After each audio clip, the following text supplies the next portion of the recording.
Imagine being known not for how you lived, not for your ideas or hopes, but just for how many children you were made to have. Over 200, like an animal bred in a heartless experiment. This isn't a made-up tale. It's real. It's the story of Pataseka, an enslaved man so big and strong that his owner used him like a breeding animal. This didn't happen in some far-off ancient kingdom. It happened in the 1800s, right in the Americas, where freedom was a dream and cruelty was law.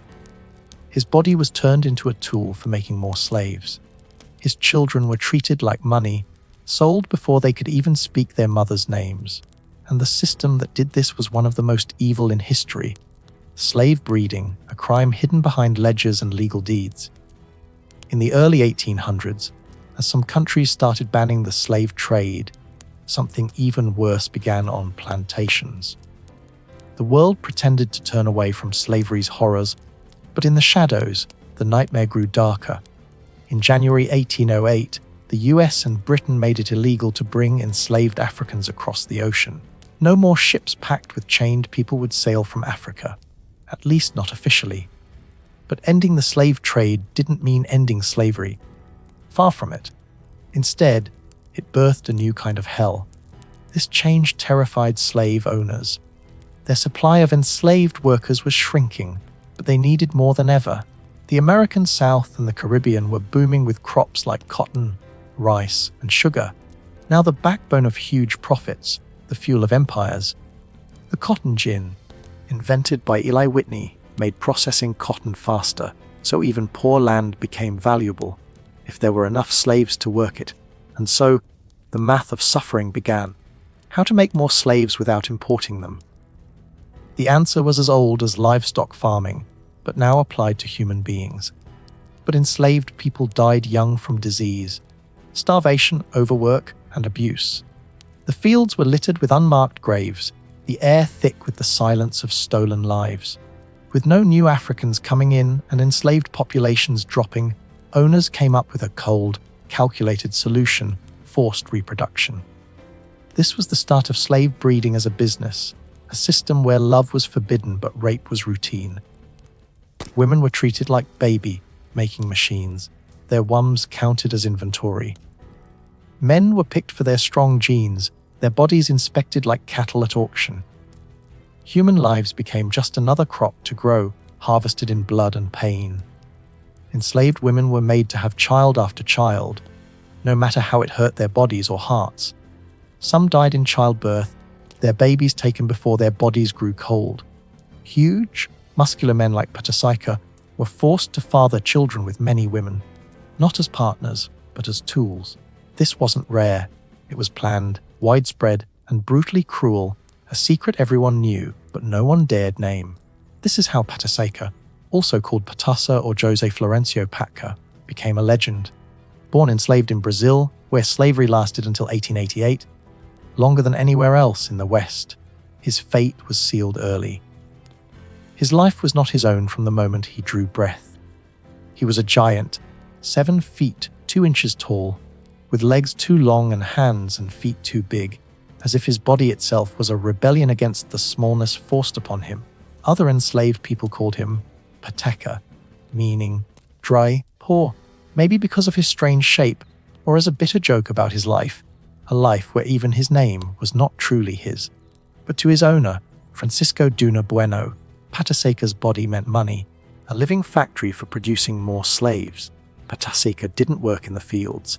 He had better jobs, delivering messages, caring for animals, riding horses between farms. But his real job was worse, a horror dressed up as privilege. He was a breeder, a man whose only purpose was to fill women with children who would never call him father. Owners thought strength and size could be passed down like eye color or hair texture.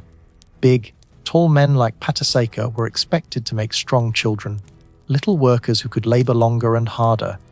Light skin, sharp features, certain body types, all these could make a slave worth more at market. And so science was twisted into chains. So men like him were forced to have sex with enslaved women picked for breeding. Sometimes every day, their bodies used until they broke. This wasn't love, it wasn't even choice. It was rape, approved by the system, blessed by the church, and recorded in account books. Pataseka had to father child after child, each one born into slavery, each one just more property for the owner. These children weren't his family. They were future workers, future profit, their tiny hands already counted in the master's ledger.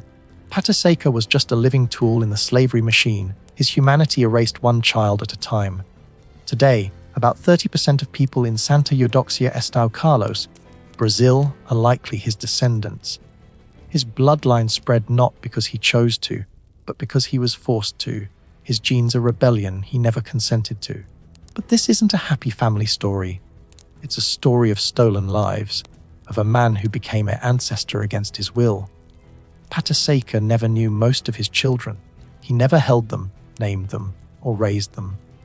They were taken from their mothers, sometimes as babies, and sold off, away from brothers and sisters, with no family ties allowed.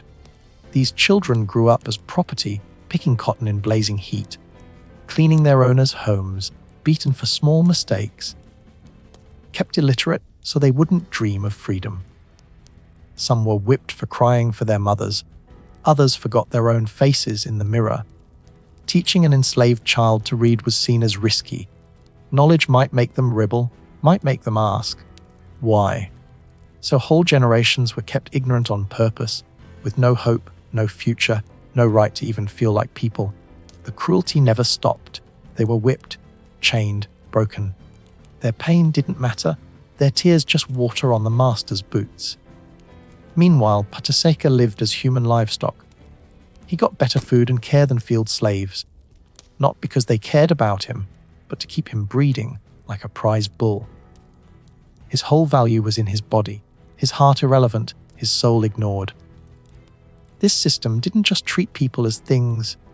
It made generations believe they were nothing, that their pain was normal, that freedom was a fairy tale.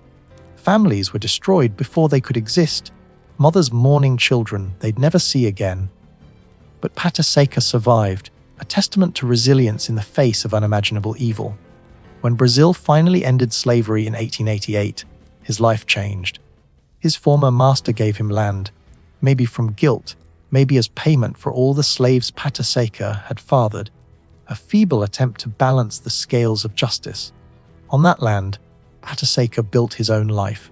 He married a woman named Palmera, and they raised 9 children, the only ones he ever got to know, to love, to protect.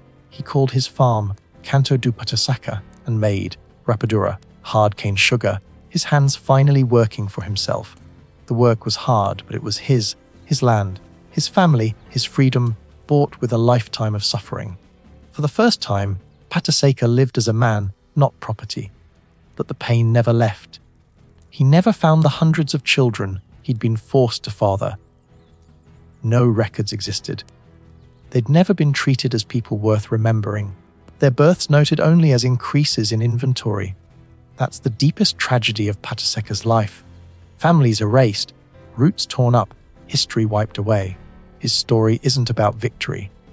It's about surviving a system that tried to destroy everything human in him, about finding love after a lifetime of being treated as a thing.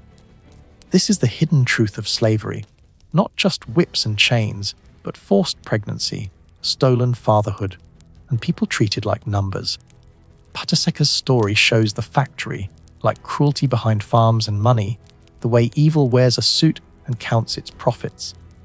And for every Pataseka, there were countless others forgotten, their stories buried in unmarked graves. We remember him not just for the children he never knew, but for outlasting a system that tried to erase his humanity.